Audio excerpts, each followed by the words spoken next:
Hi everyone, this is another interest rate problem. This is for Math 082, and this is section 2.4, word problems, where we're solving systems of linear equations. So this is slightly different from the other two videos that I've recorded, so that's why I'm making a third interest rate problem video. All right, so this one says that Jolene invests in two bank accounts. One of them has 3%. Ooh, that's not going to work. Sorry. One of them has a 3% interest rate and the other one has 8%. So that seems important. Okay. It also says that she puts twice as much in the lower yielding account. Okay. And then we know the amount of interest, not the amount she invests, but the amount of money that she gets back in interest from her investments is $6,958. And then they're asking us how much did she invest at each rate. Okay, so remember the first thing I always do with this sort of thing is I always like to make a table. So let's take a few seconds and draw some lines here.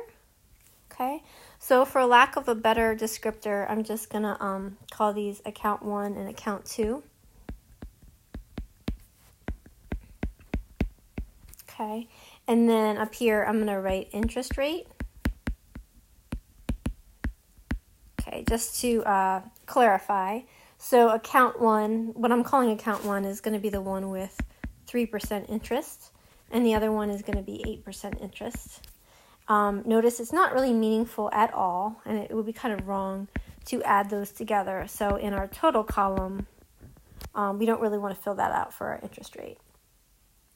Okay, so another thing that we need to write is the amount invested in this account. Okay, and then, so do we know the total amount invested in each account? Well, I don't think we do, right? In fact, that's what they're asking us right here. It says, how much did she invest at each rate?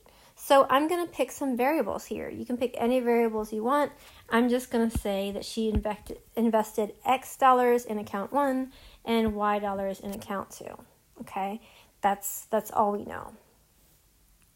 Okay, we also do not know the total amount she invested in both accounts. We are not told that. Okay, so then we want the amount of interest gained, right? So this is like your free money. You put $10,000 in the bank and maybe you get $11,000 out after a certain period of time, right? So that extra $1,000 is your interest. Okay? So we do not know how much interest she got from each separate account, but we know the total amount of money that was gained across both accounts is the $6,958, okay? But remember, we can put something in these two boxes, right? So if she invested X dollars here at 3% interest, then she's going to get back 3% of whatever money she put in there. Likewise, if she put Y dollars in the other account, then she's going to get 8% of that back. So hopefully you can see here that one of these equations then will just fall out of this table right here, okay? And that first equation is 3% x plus 8% y equals 6,958. Okay, so most people, especially if you watch my other two videos, can get that far, right? But then people get stuck because they're like, oh, well, where's the other equation coming from, right? Clearly, it's not falling out of here, right? It's not going to come from this column because we only have two pieces of information. And it's also not going to come straight out of this column because we don't have a total there either, okay? So let's go back to our original word problem, and see if there's any bit of information that we haven't used yet. Okay, if you notice, the piece of information that we haven't used yet is this stuff right here. Okay, So she puts twice as much in the lower yielding account. So we'll call this the lower yielding account because it has 3% interest, right? 3% interest rate is lower than 8% interest. Okay, and she puts twice as much in the lower account as the higher account. So people kind of get confused about how to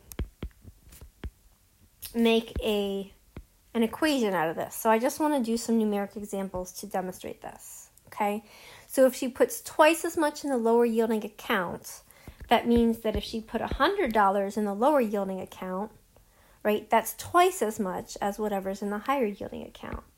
So, right, so that means if the higher yielding account is 50, then that means she put 100 or twice as much, right, twice times 50 in the lower yielding account, right? If she put, I don't know, $1,000 here, right, that would mean that she put $2,000 here.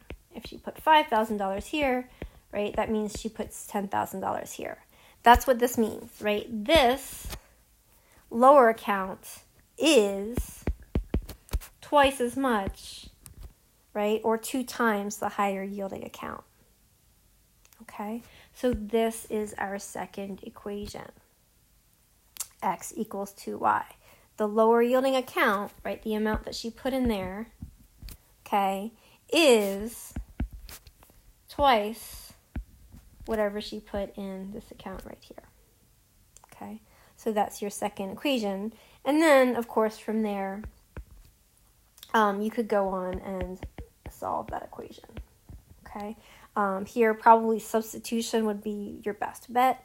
So if we want to finish solving this, we would probably write 0.03, and then you would put in 2y here instead of x.